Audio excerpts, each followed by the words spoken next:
বাংলায় এসেছেন প্রধানমন্ত্রী নরেন্দ্র মোদী। আলিপুরদুয়ারের প্যারেড গ্রাউন্ডে কর্মসূচি রয়েছে তাঁর।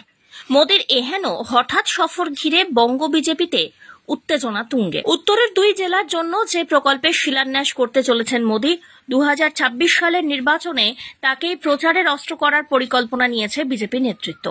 বৃহস্পতিবার বাগডোগরায় নামেন মোদী। সেখান থেকে হেলিকপ্টারে সিকিমে যাওয়ার কথা থাকলেও আবহাওয়া খারাপ থাকার জন্য সেই কর্মসূচি আর হয়নি।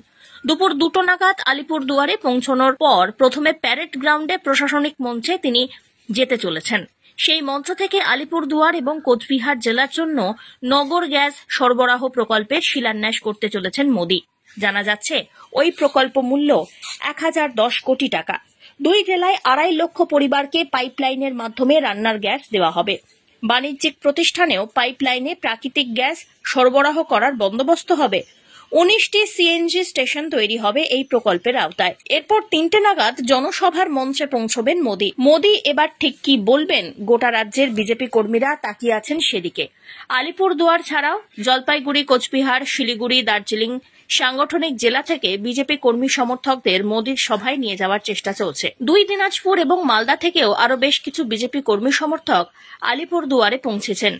অপারেশন সিন্দুর নিয়ে বলার পাশাপাশি উত্তরবঙ্গের বিষয়ে প্রধানমন্ত্রীর বিশেষ কোনো বার্তা থাকে কিনা সেদিকেই তাকিয়ে এখন গোটা রাজ্য। Bureau report.